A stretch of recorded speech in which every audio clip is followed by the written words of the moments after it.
Well, good afternoon, and thank you all for joining us. We start with the simple question: is the American dream of home ownership in Denver turning into an all-out nightmare? And for some, we know that it is. Buyers are facing unprecedented bidding wars, all-cash offers, even offers thousands of dollars over asking, and sometimes that is sight unseen. I'm Alexandra Lewis, 889 News. Thank you for joining me and Denver Gazette business reporter Dennis Huspenny. Together, we are here just to help you make a little bit of sense of the seller's market. We're going to answer some of your questions this afternoon. I want to thank you for joining us. We have pulled together a panel of experts, some of Denver's most knowledgeable realtors, lenders, financial advisors, developers. I think you're going to really enjoy hearing from them. They're just going to shine a little bit of light on this current market and the most important questions, where we go from here. Thank you, Alexandra. Appreciate it. I'm Dennis Huspenny from the Denver Gazette, covering business and real estate. I'd like to take a moment to introduce our panelists and thank every one of them for joining us. I think you all are going to be really impressed with the level of expertise and knowledge that they're bringing to the discussion today, in no particular order. We have Jenny Usay of Usay Real Estate, who's been in the downtown Denver market for 15 years. She's also on the Denver Metro Association of Realtors Market and Trends Committee. We also have Lydia Lynn, who's the owner and founder of One Realty and is a Colorado native and been doing real estate in Metro Denver for 15 years now. Before the pandemic, Lydia was well known as being a great connector and having happy hour events that many people enjoyed attending. Hopefully those come back soon. Excuse me. On the builder side, we've got Matt Rankin, who's the Vice President of Operations for Taylor Morrison, and he's going to address questions about the home building market, the impact of shortages in building materials and workers that seems to be driving our market. Next, we've got Dan McMahon. He's the Home Finance Director for the Colorado Housing and Finance Authority. Mr. McMahon will address how people who can barely make ends meet and want to buy a home can make it in this market, but also for developers that can deliver some more affordable housing product. And finally, we've got Charlie Farrell he's the CEO of North Star Investments.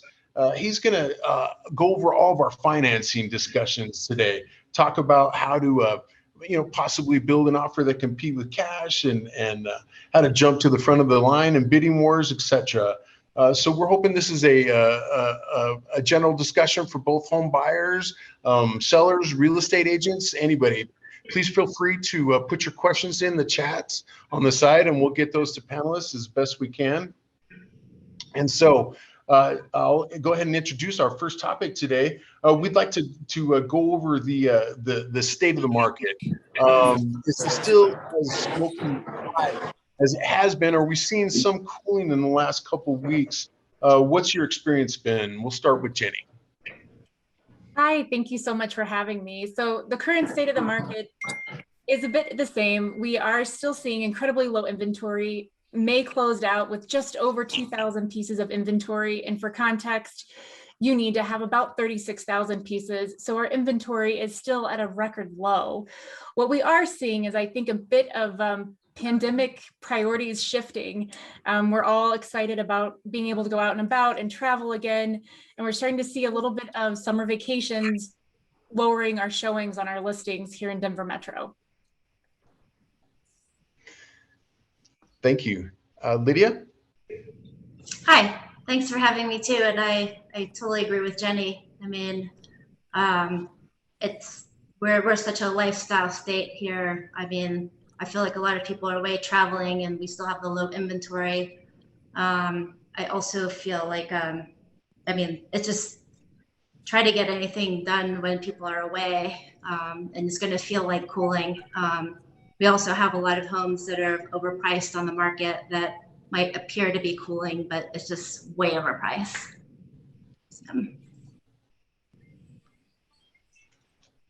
All right, Mr. Rankin? Morning, Dennis. Thanks for having me. I absolutely agree with Jenny and Lydia. From a developer standpoint, we're seeing record low inventory levels. Most of the builders in this market are metering their sales in order to match up with what the trade capacity is to get the homes built. But we certainly have seen a little bit of a slowdown, but we would attribute that to typical seasonality and, kind of the Denver spending the summers with family up in the mountains. And this typical little bit of slowdown we'd expect to see through the end of August. And then we certainly expect things to pick back up in the fall. Great, thank you. Dan, I believe you're up. All right, well, thank you, Dennis, and everybody for having us here. Here at CHAPA, we deal in the low to moderate income, the single family world. And what we're seeing there is it's a little bit of a slowdown than it was last year, for sure. I'm going to agree with everybody on the inventory and the home prices, but we're still seeing an increase in average loan amounts for the home buyer here. But the increase year over year increase is starting to slow down. So it's still increasing on annual basis, but the level of increase is no longer double digits on a year over year. So it's encouraging, but the level of home prices right now is getting out of reach for especially low to moderate income people. Thank you, Dan. Charlie, what do you think? Well, I can definitely tell you from an investment standpoint, residential real estate is pretty hot in terms of where people are looking for returns. We see more individuals investing in residential real estate on their own. And the other big factor that is new to the markets is really the movement of institutional money into the residential market. So there are big pools of capital out there that are pursuing the same homes that average folks are going after. That's why you see so many cash deals as well. While these companies may be able to access investor capital, large lines of credit, so they can come to the table with a lot of money really quick. And you're seeing kind of a financialization of residential real estate. So what that means is residential real estate valuations and things are probably going to start to look more like the stock market in terms of they're probably going to be expensive, and it's probably going to stay expensive for a while because of the sheer flow of funds into the residential real estate market. So, that's not so much short-term just for the summer issues. It's really a long-term kind of structural secular issue in the residential real estate market, which for a while had been ignored by large money investors, but they're here and they're probably here to stay. All right.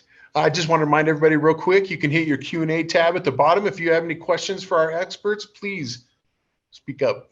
Alexander, do you have the next topic? Yeah, let's dive into kind of what's driving this as we talk about the record low inventory. And I'm not going to call on you guys specifically, just, if you've got something to say, please just dive in and we can kind of have an ongoing dialogue and talk amongst each other. But I'm just curious, is there anybody on the panel who first saw the current state that we're in? Were there things that were allowing you guys to know in your business dealings every day that we were going to get to the point that we are right now? Well, I'll take the opposite. At the beginning of the pandemic, I think you would have found most investment managers and advisors would have said, hey, real estate is going to take a hit. Primary, secondary, it's going to be really difficult. But with the amount of money that basically flowed into the economy and the markets and inflated really equity values, stock market values, what we saw just anecdotally and what you saw across the country is with the stock market up, people felt wealthier. And that wealth began to make its way pretty quickly into real estate for reasons obviously related to the pandemic, people wanting to move and try to get out of cities and things.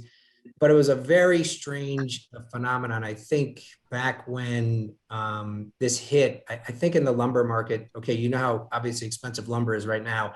I think when the pandemic first hit, there were, I think, close to zero bets in the futures market on lumber going up. Everybody was thinking it's going down, and it completely reversed. So I think it's in terms of the financial markets, a big surprise that residential and just real estate in general has done so well. But I think you can trace it back to obviously the increase in stock market values. It makes people feel richer in their 401ks, money for down payments, money to lend to kids. I mean, there's a lot of stuff connected to stock market values that it had just the exact opposite result of basically every other prior recession. It Yeah, was, because, oh, sorry, go ahead. Go ahead. I would say it really was the perfect storm of the stock market being high, people who are still employed feeling very wealthy, and at the same time feeling very frustrated, locked into their home in the pandemic.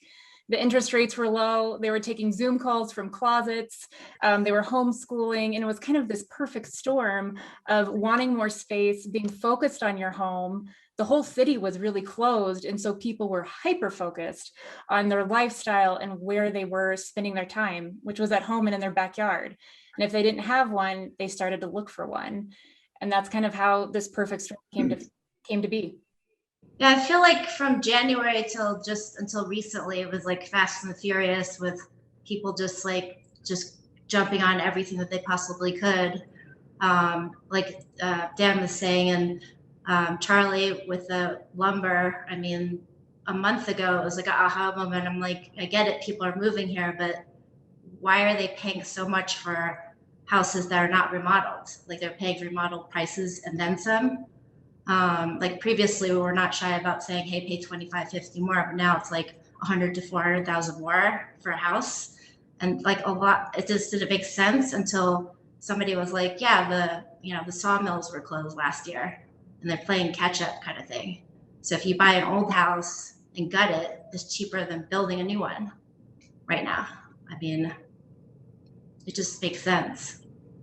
And it's so wild that people are paying for these homes. I mean, we've done so many stories with realtors who are saying these appraisal gaps are just why people are paying, you know, 50, 60, 70, $100,000 over asking. And I want to get to a deeper question that someone asked, which I think is so relevant.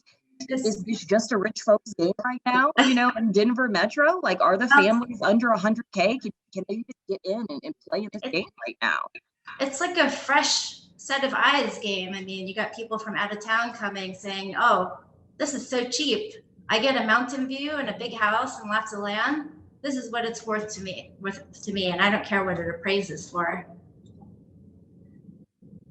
Yeah, let me just give you a bit of perspective on the first-time homebuyer market. Last year, CHAPA helped over 10,500 borrowers purchase their home. 95% of that was first-time homebuyers. 50% of that was here in the Denver market. So, our average loan amount is about $300,000. So it's out there. People are finding them, but it's taking a long time.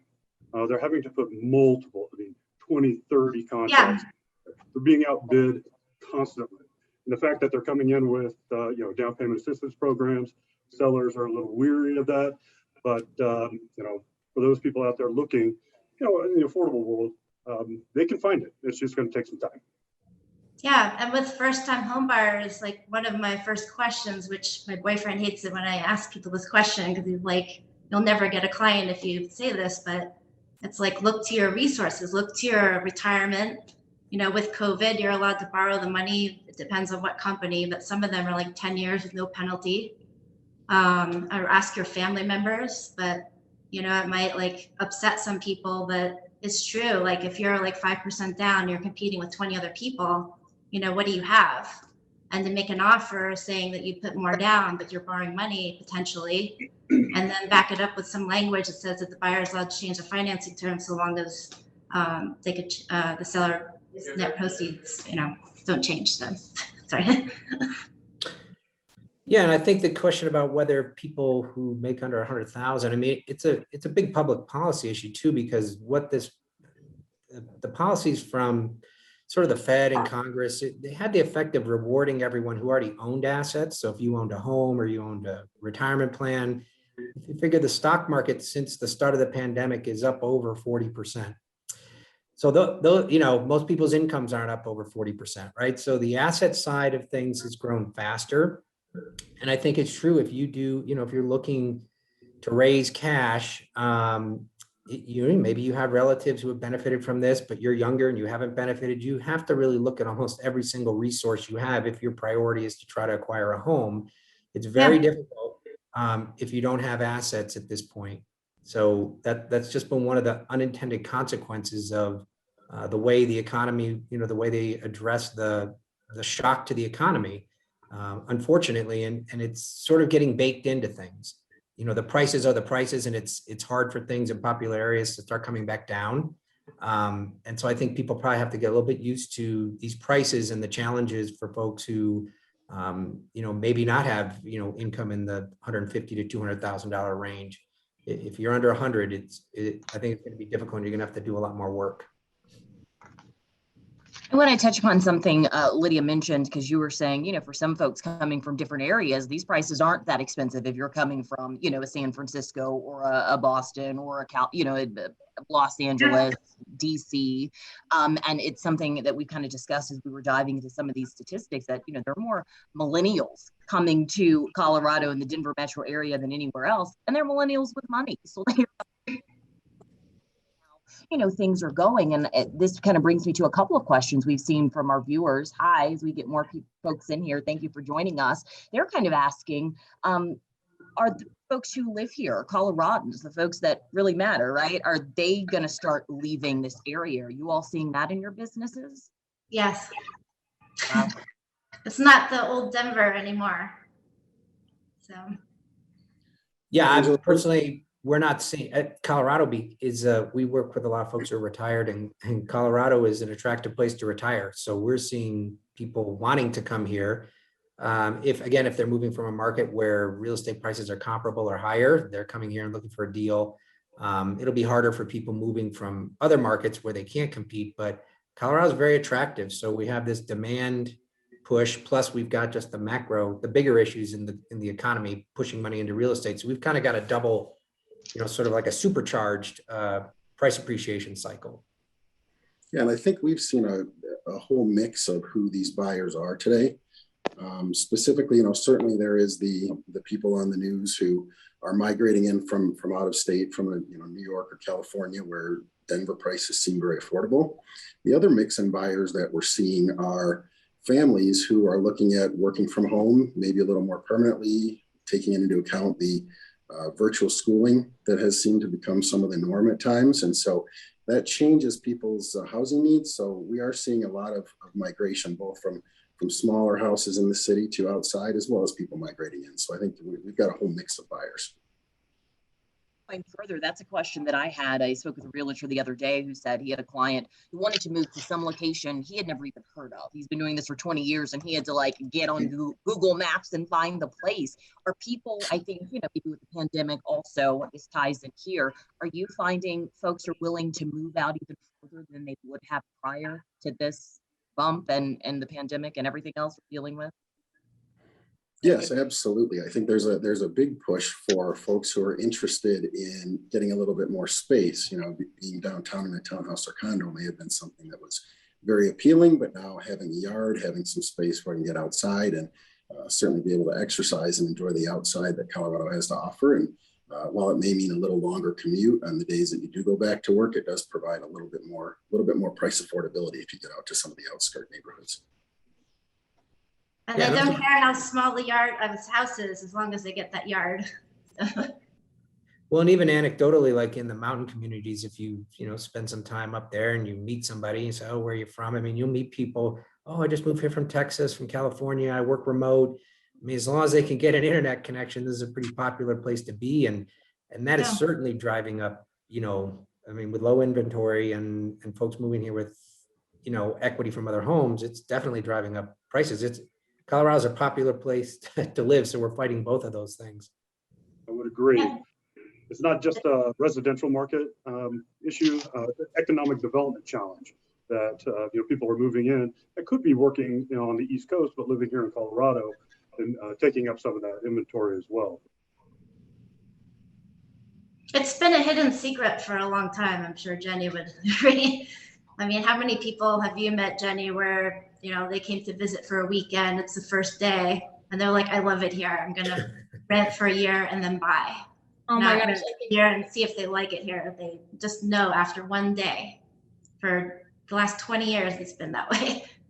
So true. We all have a friend that moved here from a vacation that they decided they couldn't leave, whether it was in the mountains and then the city. But I mean, the good news is that, the appreciation that we're all experiencing hits everybody. So if you can just get into the market where you can, your income is going to go up with that appreciation, and your equity is going to be there for you, whether you're the native that's been here for 40 years or somebody who just moved in. So that's the redeeming quality about the Denver market right now. Yeah, I mean, I feel like the last 10 plus years, it's been a land play too, because Denver's so small. I mean, there's only so much land in Metro Denver. That's it. So you either buy a small house and expand it, or, you know, or not. And you just rent and keep paying more and more rent every year.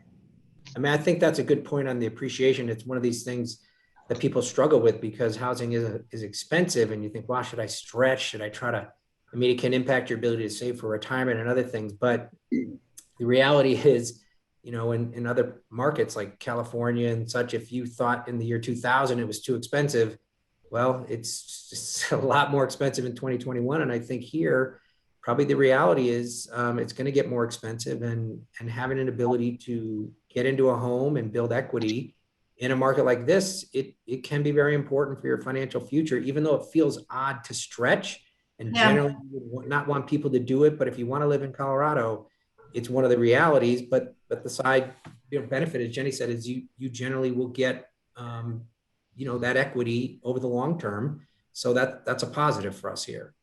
Yeah, and one of the first questions is, do you want to stay here? Then you need to buy something now. Otherwise, don't wait. What are you going to wait for?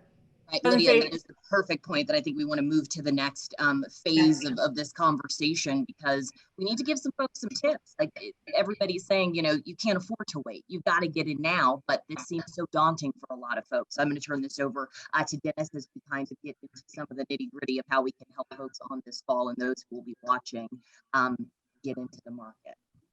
No, you hit it right on the head, Alexandra. I wanted to follow up a little bit on that notion. One of the questions we had is it still a good time to get in the market? Is home ownership still a good investment? I've heard all of you say yes. So let's move on to those tips. How can you help these buyers that are experiencing so much fatigue? What can they do? What advice from your specific sectors can you give to help homeowners get into this market if they can, or to downsize or upsize if that's what they're looking for? Thank you. Go for Jenny. Sorry, Dan. Oh, go ahead. No, go ahead, Dan. Sorry. Well, my advice is, come prepared. Look at the market, understand, the market dynamics. And we don't have a Colorado housing market. We have regional markets. We have communities within the metro area that are very different. For those first-time homebuyers, there's homebuyer education out there. Please, take advantage of it. It's free to you. Understand what it takes to really, purchase a home. Get your budget in line. Make sure that you know exactly how much you want to spend, so you're not out there looking at properties that are outside of your price range. And if you are a first-time homebuyer, there's a lot of programs out there for you. I would do your research. There's some down payment assistance. There's some other assistance programs out there. If you're a veteran or if you're moving into the rural areas, there's programs out there. So my advice for everybody is just come prepared. Yeah, I'll chime in on that as well. I think being prepared with what your priorities are, whether it's to just get in a home so that your money is rising with the equity in the market, or if it's to get that dream home, is really important, because all of those priorities will shift over time. And so knowing what you want before you get into the market will help with some of that emotional kind of buyer fatigue we've all heard about. The other thing to think about, and strategies that I'm recommending to clients, is to maybe wait for that property that's been on the market for 10 days or more. If you're not in a place to be very competitive, doesn't mean there's something wrong with it. Sometimes it means that it was overpriced, or sometimes it means it just maybe wasn't in as desirable of an area. But be patient, kind of wait for some of those properties to come on the market. And you know what? Put in backup offers. Honestly, in this market, buyers are having to make decisions so quickly that they sometimes regret it and they're pulling out. And if you have that second place position, it automatically goes to you. So just some quick tricks of how you can kind of put your foot in the door, even if you're number two. So, sorry, go ahead. No, go ahead, Lydia. So one of my clients said it right like 10 plus years ago, that buying in Denver is like a sport. So you just have to like make sure to get the right team to bat for you. We're very local. We're very relationship based here in Denver. Our contracts are structured differently than other states. I mean, you could pretty much cancel until almost closing if you keep all the deadlines in place. But one of the tips would be to remove all your deadlines if you want to do, like inspection, appraisal, loan termination. Just delete them if you're competing against cash and you just know, and your lender has all your files and knows. I mean, there's not going to be like any surprises per se. Increase your earnest money. I just closed with a client that put 200,000 earnest money. I mean, you get it back if you cancel and you keep your deadlines in place. A lot of people are doing hard earnest money. I have a client that was scared to, offer hard earnest money, and hard earnest money is saying, here's $5,000. If we don't close, the seller gets to keep it. And the seller's thinking, oh, that'll cover my next, month or 2 months mortgage. Why not take these people? Nowadays agents are like, hey, are you guys offering hard earnest money? You guys offering hard earnest money? I mean, it's kind of become like a standard in that way. But like my client was scared to offer it. And I said, you know what? If you cancel, I'll pay the 5,000. Like, I think it's that important to do it. But, us agents have that flexibility. Like, I'll take that gamble because I know this is a house for you. And then speaking about what Jenny was talking about, like waiting for the right house, I call it real estate karma. And that house, is going to present itself now or maybe a year from now, but just get ready, to jump on it. So I think there's also a lot you can do online with all the developers. All the builders have great websites that have their plans. You can do research on what sort of plans you're interested. Get on the mailing list so that you're first to know whenever lots are going to be released and things are available for sale. I'd also recommend booking an appointment before you go into a model or sales center, just so that you get the appropriate time with the sales counselor, can really understand what the requirements that builder may have. And then finally, certainly consider getting pre-qualified, because I think it's tough to compete in the market, whether it be new or resale, if you're not exactly sure how much you can qualify for. Yeah, and on that, following up on that front, on the personal finance side, if you are thinking of venturing into the real estate market, there are some really basic stuff you have to do. First, you have to check your credit score. So a lot of people don't actually look at that. You can get a free credit report from all the agencies through the Federal Trade Commission website. And sometimes there's mistakes. I mean, people think they have great credit and they get on there and they're like, oh my gosh, there's something wrong here. And it can take a while to get that fixed. So it's not something you want to check into when you're ready to write an offer, right? I mean, you really want to get something like that for you and whoever your partner is. If you're buying the house with somebody, get that done well ahead of time, because you may find there are problems that take a while to fix. And then, as others have mentioned, you really have to try to gather as many assets as you can in order to be competitive. So, there are some options, and I think Lydia mentioned this, but through, if you have a 401k plan, and again, these are outlier items, okay? They're not your preferred method of raising money, but if you felt like you really wanted to get into a home, you do have an ability to borrow from a 401k plan. You can borrow roughly up to $50,000 from your plan. And what happens is you pay that money back to yourself. Okay. So you're paying it back into the plan at a modest interest rate. So it's like an investment you're making in the real estate. You can make some modest withdrawals from IRAs like Roth and regular IRAs. Roths are a little better, but you can $10,000 there. Look to relatives or even folks who have owned homes who are looking to upgrade.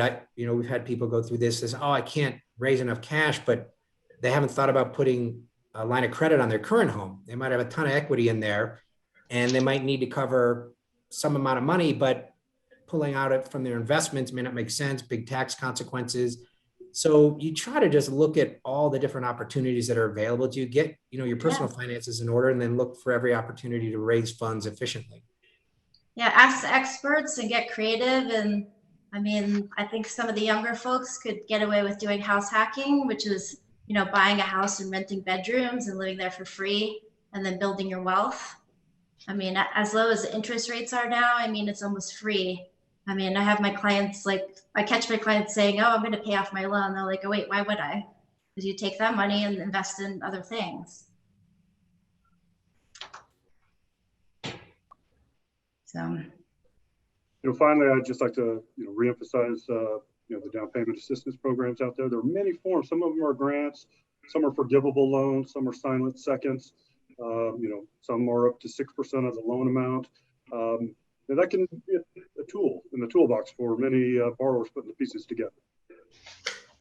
Yeah, and I think you mentioned this, Dan, but also people looking at, VA or even USDA loans. I mean, some of those things that qualify as rural are a lot closer to towns than you might think. So there are, there's a lot of different levers you could pull, but you do need to do some research on what sort of financing plans might be available and even down payment assistance. And find a really good lender that can close fast, like in 2 to 3 weeks. I mean, it's equivalent to cash in a lot of people's eyes. So Efficiency is a commodity in this market right now. Yes. And then speaking about like those corporations that are picking up real estate, I mean, I've had listings where they don't even look at your property and they send you like this weird email that's like, oh, we want to buy your house for this, but it's low. It's never high. Like, oh, somebody's paying $1 million on 500,000. That's, it's not happening locally as far as I've seen. Yeah, most of the stuff you'd see from professionally managed funds would, it would be a formal approach. It wouldn't be sort of an odd email like that. I saw somebody asked in one of the questions, why are institutional investors into this market? It's really about income production and cash flow. So because interest rates are so low in the bond market, what you might think of as, if you go to the bank and you put money in a CD and you get 0.25% or something, investors see this and they're looking for places to produce income, and residential real estate has good income production potential if you rent it out. So a lot of them are focused on that, buying the homes and renting them out, not necessarily flipping or turning them, but turning them into long-term income production products for investors. So that would take some inventory off the market for the first-time home buyers as well. That's the other challenge is that money goes into rental pools, it gets harder for people to find homes to own. So, it's another one of these challenges in the current environment. Yeah. So there's been, I'm sorry, lady, I didn't mean to cut you off.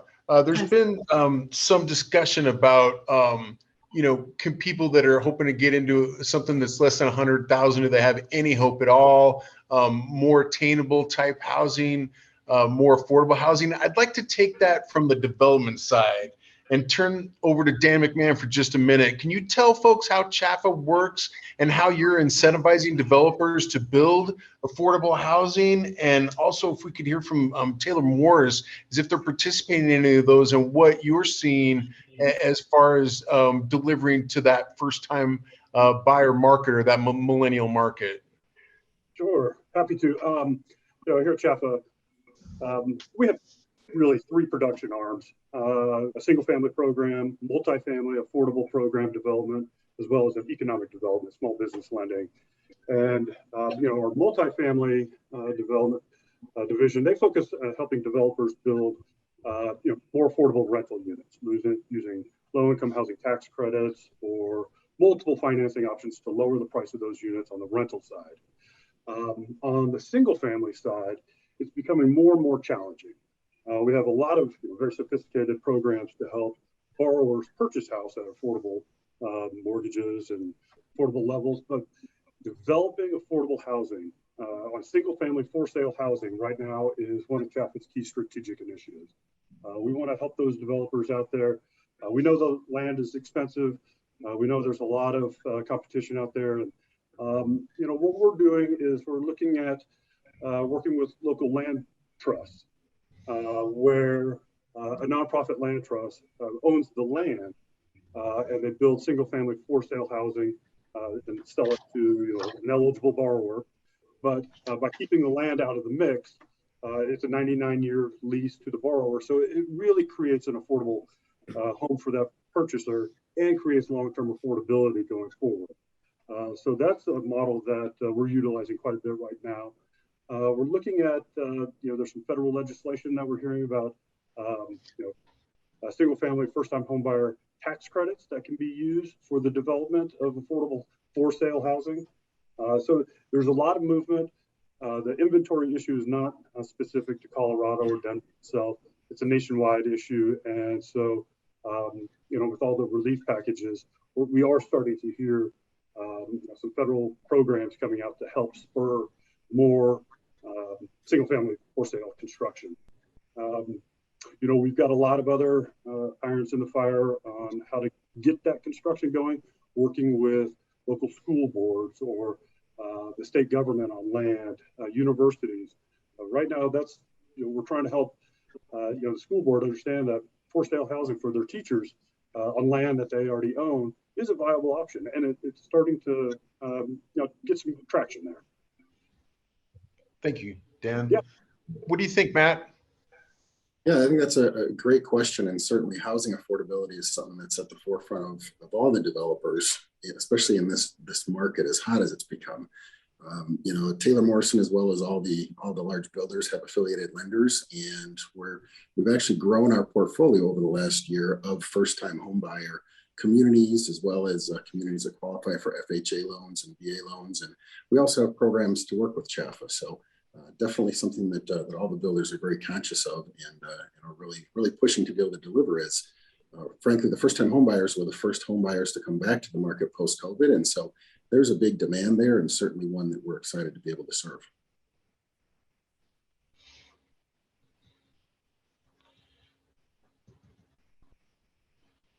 All right. One final thing, just on the inventory side, we're starting to hear a lot more interest in what's called accessory dwelling units, especially here in the metro area. That's if your property is zoned correctly or in a proper or allowable ADU zoning code, to help offset, maybe people are looking to downsize or create rental income in their own property without going the Airbnb route or something like that. Create an accessible dwelling unit or a rental property, a mother-in-law above the garage, something like that. We're getting a lot of interest in that, and trying to help create a permanent source of financing for those borrowers that are current homeowners looking to create a little bit of income for themselves. Maybe they're in a neighborhood that's getting gentrified and this would help them stay in there, or they're looking to downsize, move into the ADU themselves and rent out the main property. Thanks, Dan. This one's for everybody. This is open-ended. What's going to bring balance to this market, and what does balance look like? This seems to be an area of real estate that a lot of Denverites, and I'm a Colorado native as well, we haven't seen a market like this. Maybe they've seen these out east or sometimes in Austin or whatever, but in your opinion, what's going to bring balance to this market, and what does that look like? Well, I can start. It wouldn't be good news. It would be bad news, and probably you need a stock market correction, like a serious correction, and that will bring down asset prices across the board. You can just look at other recessions. That's what happened, because if you have a serious correction, you have serious unemployment, income goes down, asset values go down, prices come down. But it doesn't necessarily make it more affordable, because of course people have less income and less assets. So you need a correction in order to stop the momentum of the income production. And that's not a great outcome, right? I mean, people want a correction, but you're not going to have a painless correction in prices. You won't get a correction without other negative, large factors going on in the economy. So I think unless that happens, there's still going to be a lot of momentum for price appreciation. I saw somebody asked a question about how can prices keep going up if wages don't keep going up? It's happened in a lot of places, a lot of, from East Coast, West Coast, and, people figure out I think Lydia said, people, there's multiple income earners in one home. People are doing a lot of things to afford it. So it can keep going up even if incomes don't go up. And then sometimes the demographics of your region changes, like a San Francisco, where if you start bringing in more higher income workers and professionals, that can price a lot of other people out, because again, your demographics change. So, it might not, the incomes of each person might not be going up, but your demographics are are trending toward higher income earners. So I think hoping for a correction, I don't think it's going to happen just out of the goodness of people's hearts. Nobody's going to sell their house for less than they think it's worth. You'd have to have bigger issues going on in the economy. Yeah, and I think the kind of compounding factor to that is our economy's never seen a work from home environment like we're in right now. People are working wherever they want and they're loving where they live and deciding to live based on kind of internal priorities, whereas before it was really jobs that drove where people lived. So even if we do have that stock market correction and prices come down, because I do think an affordability wall is a bit inevitable, something's going to shift in terms of that. The demand for our housing is not. Those Rocky Mountains aren't going anywhere, and the lifestyle that Denver gives us is here to stay. So even if we do have some sort of shift economically, the demand to live here is always potentially going to keep our inventory low as long as everyone can work where they play.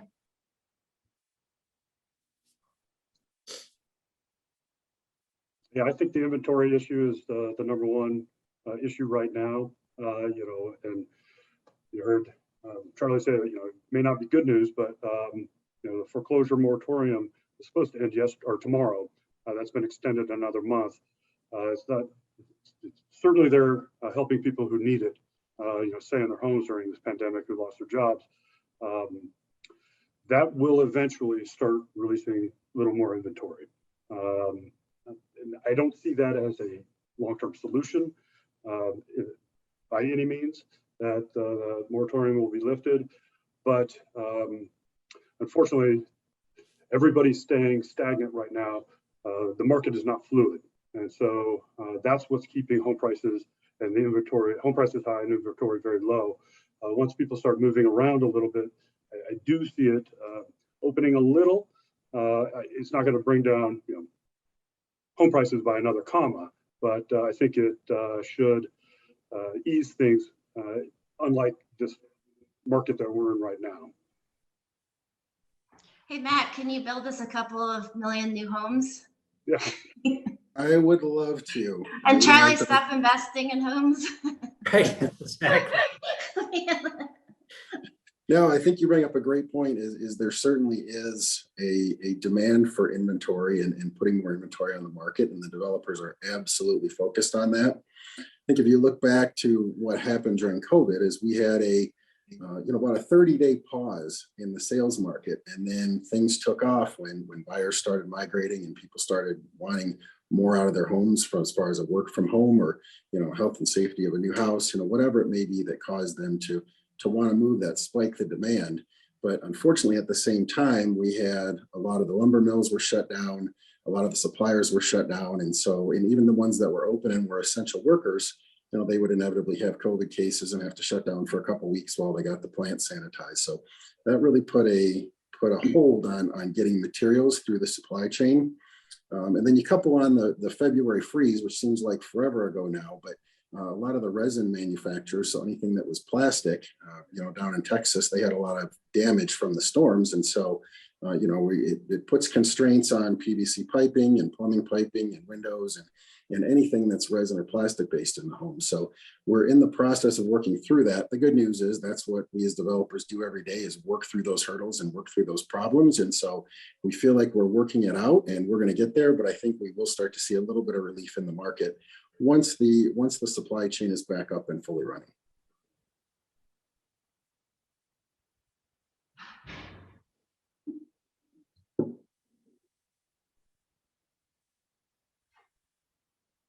Can't hear you. Does anybody else want to weigh in on that, or should we move on? Well, that's fine. Okay. All right.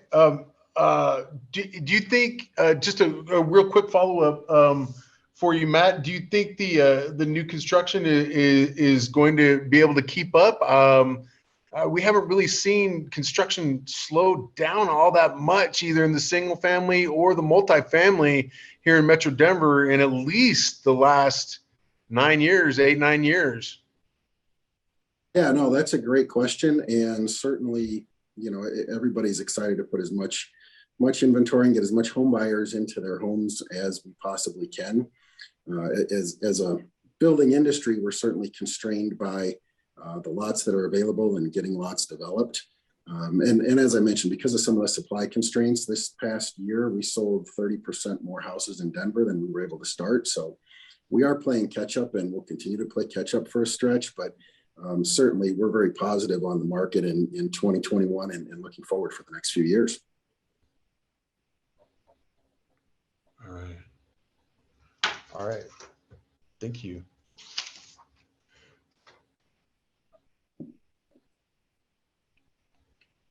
Alexander, did you have a subject questions follow up on?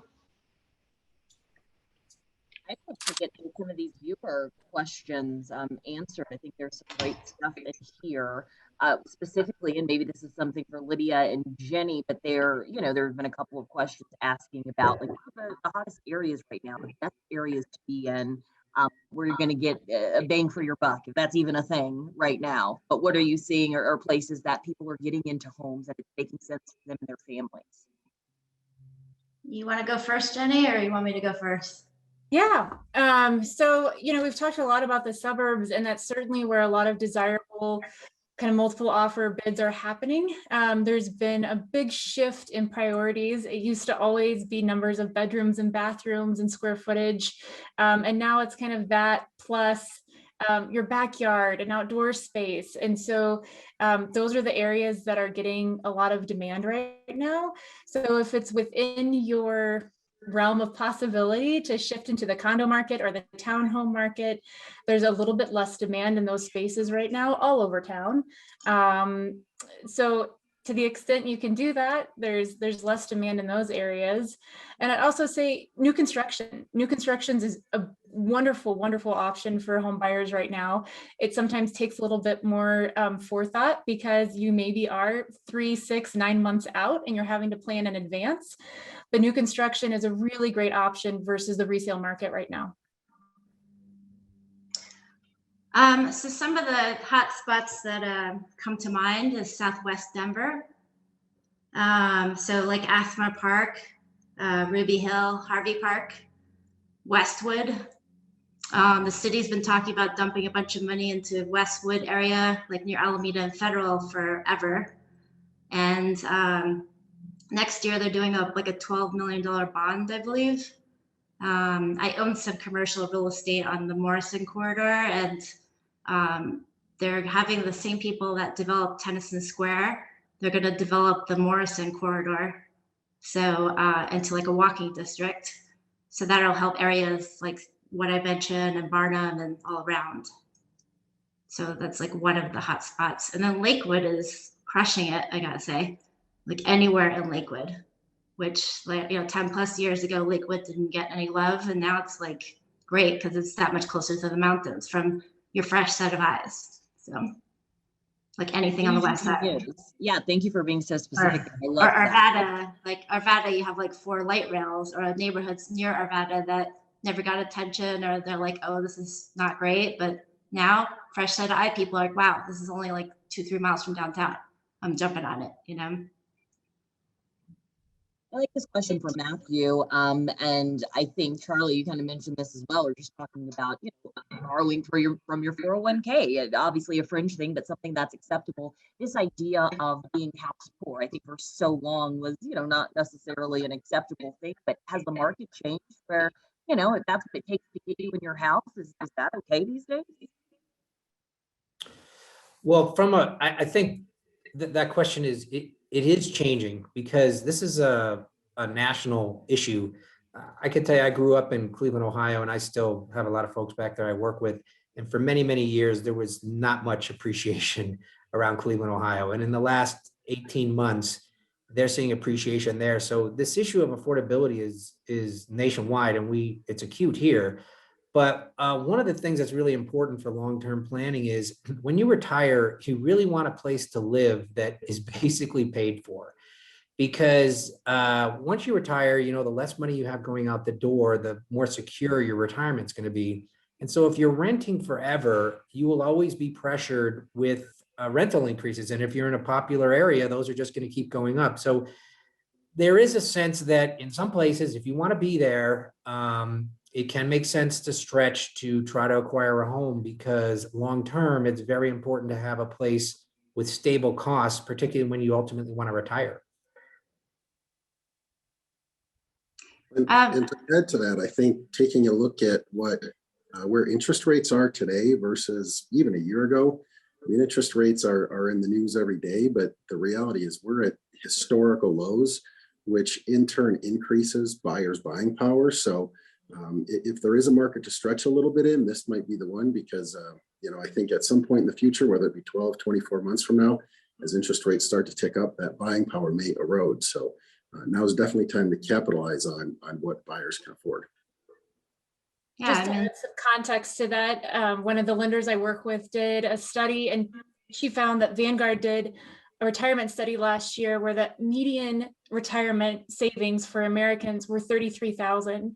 Last year alone, the Denver market gained about $30,000 in equity on average. So to your point about retirement, if you can get into this market, it's going to be kind to you. It's just you have to get in. And I would Yeah, it's think, kind of a bummer. You live in Colorado and you have to spend all your money on a mortgage and you can't afford to do anything. But hopefully over time, as you guys mentioned, especially for younger folks, as your income goes up and you get other expenses under control, it's just a different reality for folks today than it was, 20, 25 years ago in housing. And I think you have to adjust to it and adjust your perspective on personal finance. I always remind people of like where we came from, like fall of 2018, and how we went over 5% interest rate. I mean, that wasn't too long ago, but that's got to make a big difference. Do you guys see the Fed raising the interest rates in the fall? Real quick weigh in. We got time for one more. I guess I'm the finance person, so I should. It's always dangerous to try to predict what they're going to do, but I think structurally, once we get through the pandemic, interest rates will fundamentally be low. There's just too much debt out there to support higher interest rates, and they're going to have to keep repressing them one way or the other. Interesting. Any other thoughts on that? I think they may tick up a little bit, but we're not going to see a spike. Back to the 6s and 7s that we saw, a decade, 2 decades ago. But they will be around these historic lows for a little while. That's my crystal ball. I've been wrong plenty of times. Me too. How many of us remember when it was double digits in Denver? We used to be 10, 15, 60% interest back in the 80s and 90s. Yeah. People don't know how good they have it now. I'm just saying. Mm-hmm. That's getting close to wrapping up our time. I think we do have time for everybody to make 1 minute of their closing remarks if they would like, and then we'll let Alexandra bring us across the finish line. So we'll go in reverse order this time for the closing statements. Let's start with you, Charlie. Well, I would just say for people interested in the real estate market, again, do your homework, get prepared, make sure your finances are in order, gather whatever assets you can, and think about housing as it is a core asset for personal finance and long-term security. I know at one point we had thought about maybe talking about people who might want to downsize. That is always an option. Let's say in your working career, you have to live near Denver, you buy a house, you have to stretch, you ultimately hopefully get the appreciation. If you sell that asset and ultimately downside and move out of the metro area to something actually cheaper, then you can actually recognize some of that equity, and there are good tax benefits in home ownership equity for the most part. If you're married, roughly $500,000 of that is not taxed. If you're single, $250,000. So there are a lot of reasons to look at it, look hard at real estate, and try to put yourself in the best position to get into the market without stretching too much, but you're going to have to stretch. Great. Dan? Yeah, thank you. For the first-time homebuyers out there, I would say definitely take advantage of the free homebuyer education classes. Understand this process. This is going to be the largest asset you'll probably ever own. Look into down payment assistance. Get creative. Also know down payment assistance is available to not only just first-time homebuyers, but everybody who's looking to purchase a home. It's not regulated to first-time homebuyers. So There are many programs out there. Just do your homework, come prepared, be resilient, and be creative. Good advice. Thanks, Dan. Matt. Yeah, thanks. I think all the developers certainly, we deal with new home buyers every day and can certainly empathize with how competitive the market is today. I would just encourage everybody to use all the tools that are available, whether it be researching builders online, researching resale homes online, and certainly spend time with your lender and understand what's affordable, what you're going to need in order to make a competitive offer. And just know that everybody from the builder standpoint is very passionate about helping customers make moves. And when you do find that new home, there's going to be nothing sweeter than a new beginning. Great. Thanks so much, Dan. Matt. Oh, excuse me. I'm sorry. Thank you, Matt. Lydia, you are up. I'll be Matt. I'm sorry. I did think of another tip that it was like the first time this year, but my lender looked into, because my client was looking he had to put 20% down, but he didn't have the cash. So part of his down payment was coming from his retirement, and then he would, be able to pay it back in 10 years with no penalty, but it wasn't enough for the 20%. So the lender looked at his bank and asked them, saying, hey, he's had this great job for 4 or 5 years. Do you think you could grant him a loan with 10% down? And so they looked at him as an individual and gave him a loan for 10% down versus 20, just an individual loan. I think it's a portfolio loan kind of thing. So I guess it's good to ask around, because I've heard that banks have money that's just kind of sitting there and they really need to lend it, and they might give somebody an individual loan. Great. So just because it doesn't exist doesn't mean that it doesn't exist. Kind of thing. And don't give up. You just need one house, so you don't want to. And if you feel like you're getting burnt out, just go do something fun and then go back right into it. So, that's my suggestion. Good advice. Thanks, Lydia. Jenny, give you the last word. Oh, thank you. Yeah, Alexandra, you kicked it off asking if residential real estate was a nightmare or if it was still a dream. And I'm going to go with, it's a dream. It's just a dream that may look a little different than you first imagined it. Denver real estate right now is a sport. You got to have the right team. You got to have the right offense. You got to have the right defense. And I think more than ever, it's so important to just be prepared and to, take a moment back. If you haven't been successful so far, now might be a great time to get back in it, or at least re-strategize and go for it. We are seeing showings slow, even though inventory is not increasing. And I think it's because so many people are burnt out and or taking some summer vacations. So I would just recommend it to keep that dream alive, to reconfigure if you need to. But the appreciation's so good. It is so sweet and as good of a dream as you first imagined. So get in and get that appreciation, and keep at it. Thank you. Thanks, Very Jenny. inspiring there. When it comes to providing wealth to families, sometimes home ownership is the only way to truly do that. So thank you so much, Charlie, Jenny, Dan, Matt, and Olivia, for sharing your expertise. I feel like an hour seems like a long time until you really dive into it. And there's just so many great questions from our viewers. Thank you for taking the time to join us. This will be available if you join us late, or if you'd like to see it or send this along to some other folks you think can benefit. This will be at 9news.com on our end. You can also find it at the Denver Gazette. I just want to thank our panelists, our viewers. Thank you, Dennis, and the Gazette for having us be a part of this. It's something we're very passionate about at 9 News. So please, if you have questions that were not answered today and you'd like to get them answered, we are really working around the clock to get some of these questions answered for our viewers. And I know the talented and passionate journalists at the Gazette feel the same way. This is a topic that we can all learn from, and the market isn't changing anytime soon from what we've learned. And now is the time to get in if you can. So thank you so much. Dennis, do you have anything else to say? I just want to say thank you for taking the time and allowing me to be a part of it. Thank you. Yeah, thank you also very much, panelists and viewers, and appreciate all the wonderful questions. Really good program today. We look forward to engaging with you going forward. So don't hesitate to reach out to either one of us with questions, and we'll look forward to seeing you all next time.